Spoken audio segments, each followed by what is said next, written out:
속초의 아파트 신축 공사장에서 작업용 승강기가 추락해 3명이 숨지고 3명이 다쳤습니다. 승강기 해체 작업 중에 사고가 났습니다. 광복절을 앞두고 강릉에서는 오늘 위안부 피해자 기림의 날 행사가 열렸고 동해시의 한 학교에서는 독립군 식단 체험 행사가 열렸습니다. 태백시가 교정시설 유치에 총력을 기울이는 가운데 법무부 관계자들이 후보지를 살펴봤습니다. 빠르면 올해 안에 신설 계획이 확정됩니다. 동해안의 상당수 어촌계들이 내부 갈등을 겪고 있습니다. 폐쇄적인 어촌계 특성을 개선해야 한다는 지적입니다. 시청자 여러분 안녕하십니까? 뉴스데스크 강원입니다. 속초의 한 아파트 신축 공사 현장에서 작업용 엘리베이터가 추락해 근로자 3명이 숨지고 3명이 다쳤습니다. 사상자 중엔 30대 형제도 있어 주위를 더욱 안타깝게 했습니다. 김영호 기자가 보도합니다. 소방대원들이 쇠기둥을 치우며 부상자를 구조합니다. 들것으로 옮겨진 부상자는 서둘러 병원으로 후송됩니다. 오늘 오전 8시 반쯤 강원도 속초시 조양동의 31층 아파트 신축 공사장에서 작업용 엘리베이터가 15층 높이에서 추락했습니다. 와당 소리 났더라고. 알죠, 안에 들어가 있는. 응님 소리가 들리지? 깜짝 놀라서 너무 크네요. 이 사고로 엘리베이터에 타고 있던 38살 변모 씨 등 20, 30대 근로자 3명이 그 자리에서 숨졌습니다.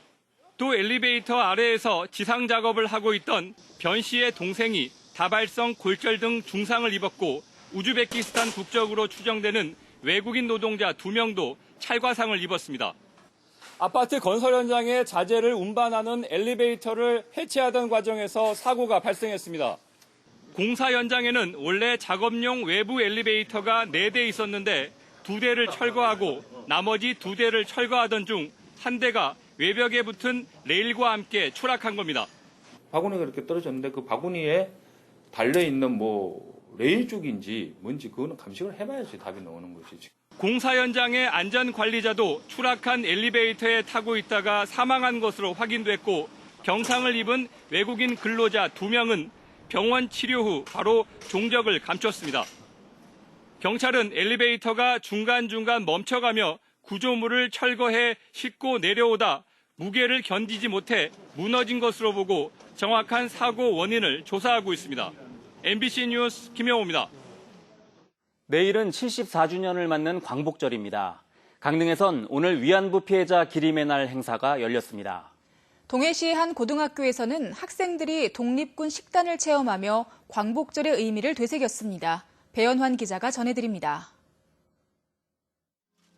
강릉 경포호수에 설치된 평화의 소녀상에 꽃목걸이와 꽃을 올려두고 초등학생은 위안부 피해 할머니들에게 편지를 띄워보내며 작게나마 위로의 마음을 전합니다.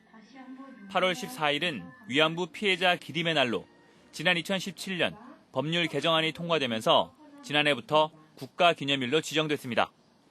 요즘 일본이 위안부라든가 징용 강제 이런 부분으로 볼모로 자꾸 이런 문제를 삼고 있는데요. 이럴 때일수록 저희가 한 목소리로 내셨으면 좋겠습니다.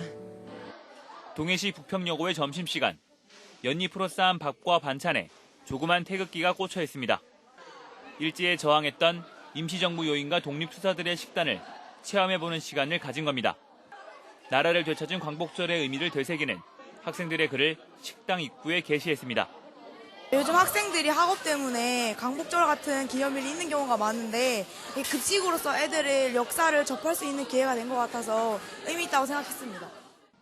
74주년 광복절을 맞아 도 내에서는 지자체별로 광복절 기념식이 열리고 나라사랑 태극기 달기 운동이 펼쳐집니다. MBC 뉴스 배연환입니다. 태백시의 최대 현안 사업 가운데 하나인 교정시설 유치가 속도를 내고 있습니다. 최근 법무부 관계자들이 잇따라 방문해 태백시가 제시한 교정시설 유치 후보지를 둘러봤습니다. 홍한표 기자가 보도합니다. 법무부 관계자들이 태백시를 찾아 교정시설 유치 계획과 여론 동향을 청취했습니다. 김호수 차관까지 후보지를 방문함에 따라 법무부가 더욱 긍정적인 의사를 피력한 것으로 해석됩니다. 교정시설 유치는 류태우 태백시장이 공들여온 민선 7기 최대 공약입니다. 정부의 석탄산업 합리화 정책으로 침체된 태백 지역 경제 회생의 마지막 돌파구라는 겁니다. 태백시 인구의 4분의 1인 11,676명이 유치 동의에 서명을 하는 등 시민들의 공감대도 형성돼 있습니다. 앞으로 법무부 민간위원들의 부지 결정과 업무 협약 등의 절차를 통과하면 이르면 올해 안에 법무부가 신설 계획을 확정할 수 있습니다. MOU를 체결을 하고 그 이후에 예산 확보도 하고 실제 또 공사의 착공에 들어가고 하는 이런 과정 하나하나를 긴밀하게 법무부와 협의하는 이 과정도 아주 중요할 거라고 생각합니다. 태백시는 주민 유치 의사가 강한 곳을 우선 대상지로 삼았다고 밝혔지만 태백 지역 유치에는 찬성해도 내 마을만은 안 된다는 의견이 나올 수도 있어 주민 설득이 해결 과제로 남았습니다. 100%가 다 추천하는 건 아니니까 앞으로 혹시라도 그런 다른 의견들이 좀 있거나 하는 그런 경우들이 생길 수도 있다고 봅니다. 그런 경우에는 충분히 이해시키고 설득하고. 태백시는 1,500명 수용 규모의 법무부 교정시설이 들어오면 관리 인원만 400명에 달해 지역 인구도 늘리고 경제도 살릴 수 있을 것으로 기대하고 있습니다. MBC 뉴스 홍한표입니다. 영동 지역은 제10호 태풍 크로사의 영향으로 모레까지 지역에 따라 시간당 20에서 50mm, 많은 곳은 300mm가 넘는 매우 많은 비가 내리겠습니다. 또 모레까지 영동 지역엔 최대 순간 풍속이 시속 72km 이상의 매우 강한 바람이 부는 곳이 있겠습니다. 기상청은 산사태와 저지대 침수 등 비 피해와 산간 계곡의 야영객 안전사고에 주의를 당부했습니다. 선거법 위반 혐의로 기소돼 항소심 재판을 받고 있는 이경일 고성군수에 대해 검찰이 징역 2년을 구형했습니다. 오늘 열린 항소심 결심 공판에서 검찰은 선거에서 금품을 제공하는 행위는 중대한 법 위반에 해당된다며 1심 구형량과 같은 징역 2년을 구형했습니다. 이 군수는 지난해 선거 당시 선거운동원 20명에게 법정 수당 외에 50만 원의 불법 수당을 지급한 혐의로 기소돼 1심에서 징역 8개월을 선고받았습니다. 일본의 비상식적인 경제 보복에 대응하기 위한 도민들의 자발적인 행동이 이어지고 있습니다. 거리 캠페인은 물론 상점마다 태극기를 내걸고 일본 규탄에 나서고 있습니다. 백승호 기자가 보도합니다. 아침 출근 시간 사거리. 춘천 석사동 주민들이 일본을 규탄하는 피켓을 들고 섰습니다. 경제보복 즉각 중단하라. 과거사 반성 없는 일본 제품 사지 않는다. 이들은 출근길 차량과 시민들을 상대로 일본 보이콧 운동에 동참해줄 것을 호소했습니다. 과오를 반성하고 진심으로 사과하라!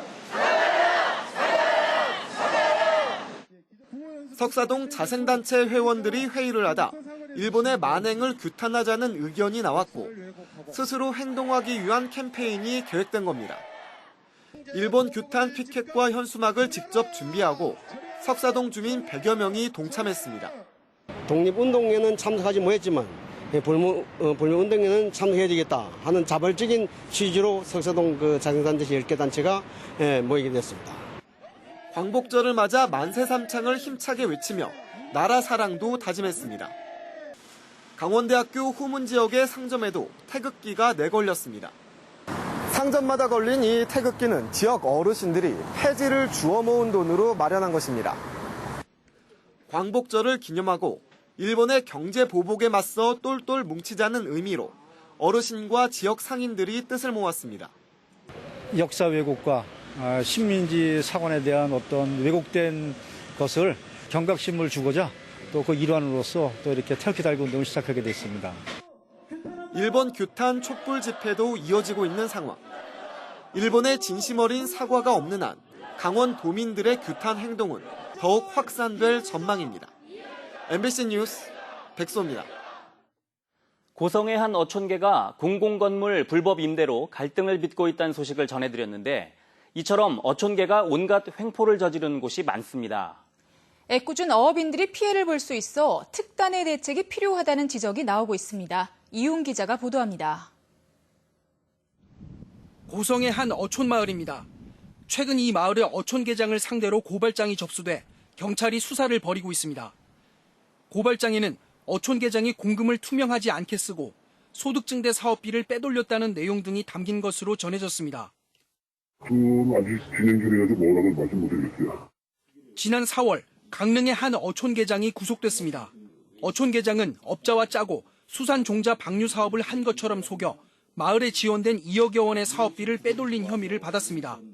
이 과정에서 어촌계장은 사업비가 지원된 것을 숨기기 위해 주민총회를 열지 않았고 간사에게 범행 가담을 권유했습니다. 최근 청와대 청원 게시판에 올라온 어촌계의 횡포를 고발하는 글입니다. 삼척의 한 어촌마을 주민이 차별 대우를 받았다고 주장합니다. 배당금 분배와 마을 임대 수익 사업 등에 대해 문제를 제기하다 입회비도 돌려받지 못한 채 어촌계에서 제명당했다는 겁니다. 이처럼 어촌계에서 각종 횡포와 부조리 문제 등이 불거지는 이유에 대해 전문가들은 어촌계의 폐쇄성과 부실한 관리 감독 체계를 지적하고 있습니다. 어촌 지역 산업을 기반으로 둔 이런 경제적 공동체로 탈바꿈할 필요가 있다고 생각됩니다. 기존의 만들인 제도를 좀 충실하게 이용될 수 있는 그런 시스템이 좀 마련돼야 되겠다고 생각됩니다. 어민들의 권익을 보호하기 위해 조직된 어촌계가 제 역할을 하려면 제도 개선뿐 아니라 실효성 있는 대책 마련이 필요해 보입니다. MBC 뉴스 이용입니다.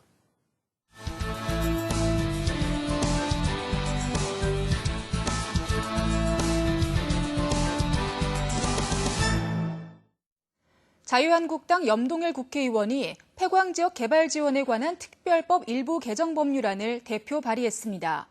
개정 법률안은 국가가 탄광 근로자나 폐광 근로자, 폐광 지역에 대해 적절한 보상과 지원을 하도록 명시해 앞으로 탄광 관련 진상조사와 피해 보상 등을 할 수 있는 근거를 마련했습니다. 또 2025년 12월 31일까지인 폐광 지역 개발 지원에 관한 특별법 유효 기간을 2035년 12월 31일까지로 연장하는 내용을 담았습니다. 뉴스를 마칩니다. 고맙습니다.